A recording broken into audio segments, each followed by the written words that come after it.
بسم اللہ الرحمن الرحیم، السلام علیکم۔ Geo T V network سے ڈاکٹر شاہد مسعود۔ میرا آج کے پروگرام میں 3 انتہائی معزز محترم شخصیات، سب سے پہلے تعارف کرواؤں حبیب واول خیری صاحب کا، جو اس الجہاد ٹرسٹ کے سربراہ ہیں جس کا ذکر پچھلے دنوں بہت زیادہ رہا، ججز کیس جن کا فیصلہ ججوں کے تقرری کے حوالے سے پچھلے دنوں زیر بحث رہا۔ حبیب واول خیری صاحب تشریف آنے کا شکریہ۔ اور تشریف رکھتے ہیں رداد خان صاحب، ایک بہت ممتاز نام، ہمارے پاکستان کی سیاست کا اور تمام معاملات کا آپ کی گہری نظر ہے، سینئر بیوروکریٹ ہیں، اور ایک انتہائی معزز ہمارے سابق سفارتکار آصف ایزدی صاحب، جن کو آپ سنتے بھی ہیں اور دا نیوز میں پڑھتے بھی ہیں۔ آپ دونوں کا بھی بہت شکریہ۔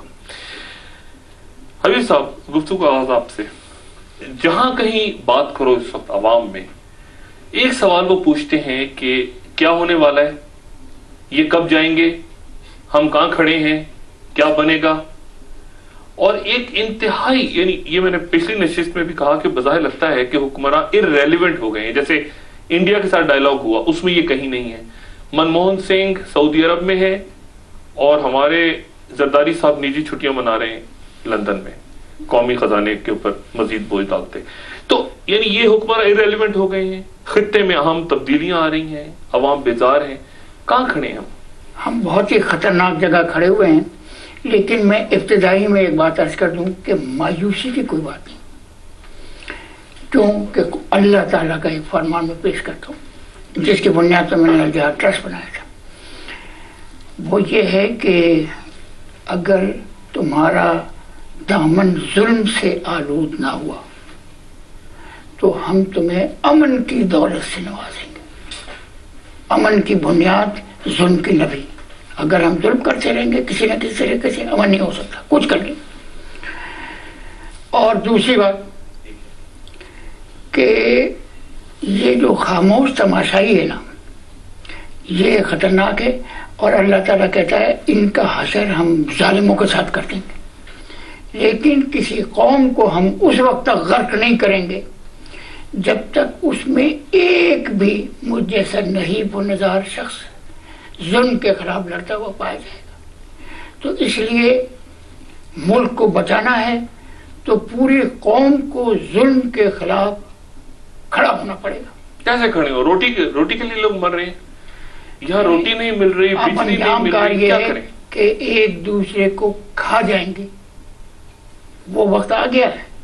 روٹی کے لیے مرنے کی بات پیچھے رہ گئی۔ اگر لوگ نہیں سوچیں گے تو پھر آپس میں ایک دوسرے کو مار پٹائی ہوگی اور بے انتہا۔ تو یہ تو پھر مایوسی ہو گئی۔ آپ نے کہا کہ مایوسی، میں نے عرض کیا نا کہ اگر کچھ لوگ بھی کھڑے رہے ظلم کے خلاف لڑنے والے، ظالموں کو پہچانے، ان کے خلاف لڑیں، تو ہم برباد نہیں ہوں گے۔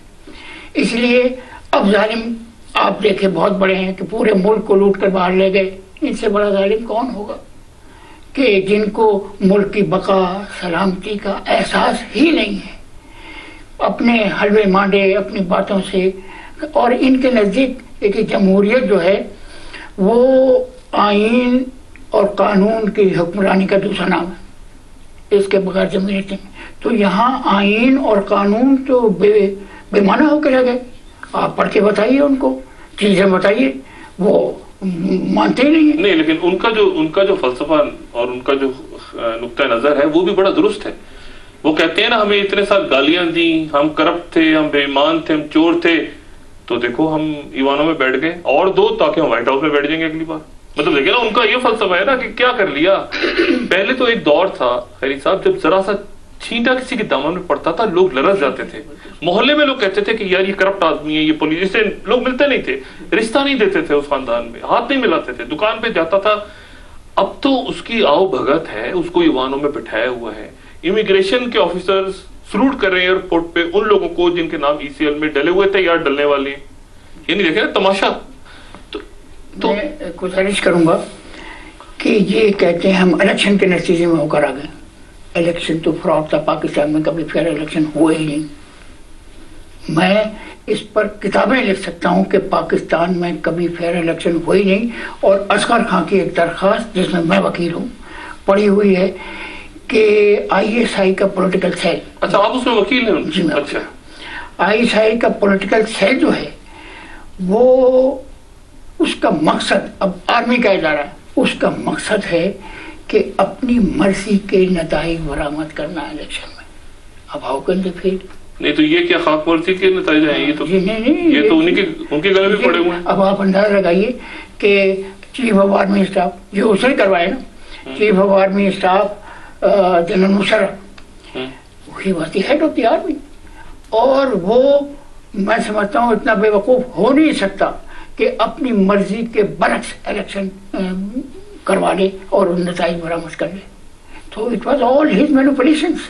It was Musharraf. اسی لیے تو مشرف صاحب بہت اس وقت ملک میں محفوظ ترین شخص مشرف ہے، اور پروٹیکشن ان سب کی حاصل ان کا. تو خان صاحب کہاں جا رہے ہیں اب؟ یہ حکمراں ریلیونٹ ہو گیا، آپ ایگری کرتے ہیں اس بات سے؟ لا تعلق ہے اور صرف دولت بچاؤ مہم ہے اس وقت. یہ حکمران جو ہے یہ تو ہے روز اول سے ریلیونٹ ہے جی.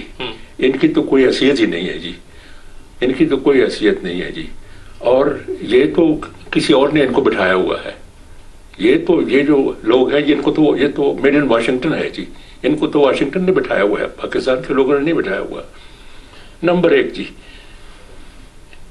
یہ ریکارڈ پہ بات ہے کہ ان لوگوں نے جو اب برسر اقتدار ہیں، ان کے جو قائدین تھے، انہوں نے ججز کی بحالی کی مخالفت کی ہے. ٹھیک ہے، ججز کی بحالی کی مخالفت کی ہے. جی ہاں ٹھیک.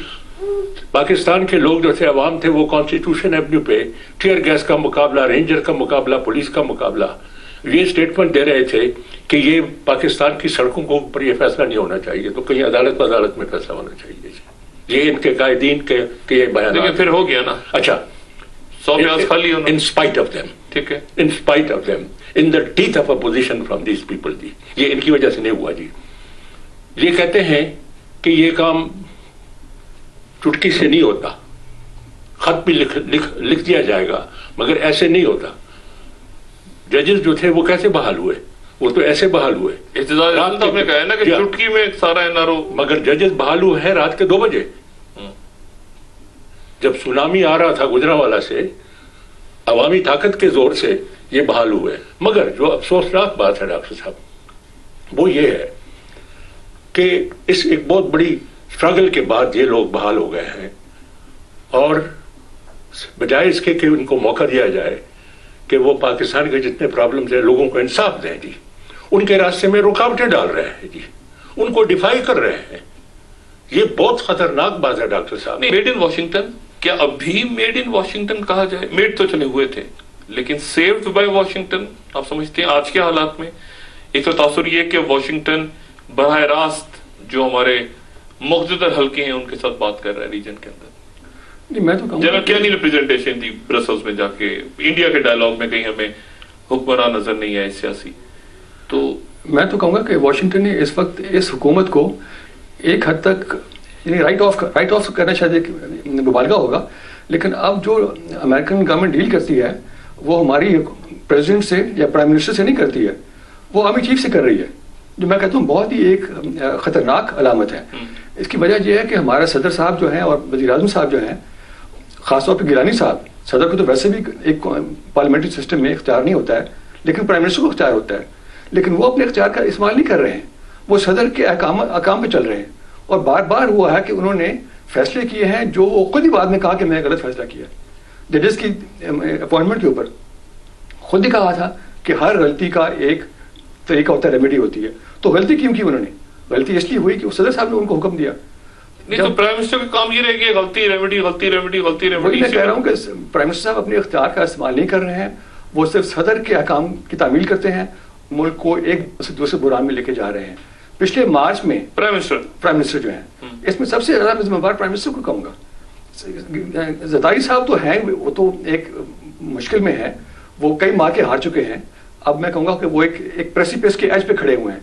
اگر وہ مقابلہ نہیں کریں گے تو وہ نیچے گر جائیں گے پریسیپیس سے، تو وہ مقابلہ ضرور کریں گے. جو کانفرنٹیشن ہونے والی ہے اس کو اوائڈ نہیں کیا جا سکتا، کیونکہ زرداری صاحب کی پوزیشن ایسی ہے کہ اگر مقابلہ نہ کریں تو ان کو ایک دم سے. آپ کو لگتا ہے کہ گیلانی صاحب اب زیادہ پرابلم ہے؟ گیلانی صاحب نے اپنا کردار ادا نہیں کیا ہے. وزیر اعظم کا جو کام ہوتا ہے وہ نہیں کر رہے ہیں. وہ بار بار اپنی ججمنٹ کے خلاف فیصلے دے رہے ہیں. کہ مارچ کو دیکھیں، جب یہ زرداری صاحب نے پنجاب کی حکومت کو برطرف کیا تو اس وقت گیلانی صاحب نے کہا تھا کہ میں نے یہ ایڈوائس نہیں دی کہ پنجاب میں آپ ایمرجنسی لگائیں، لیکن جو تحریری ایڈوائس دی اس میں وہ انہوں نے کہا کہ لگا دیں. یعنی اپنی ذاتی رائے میں وہ سمجھتے تھے کہ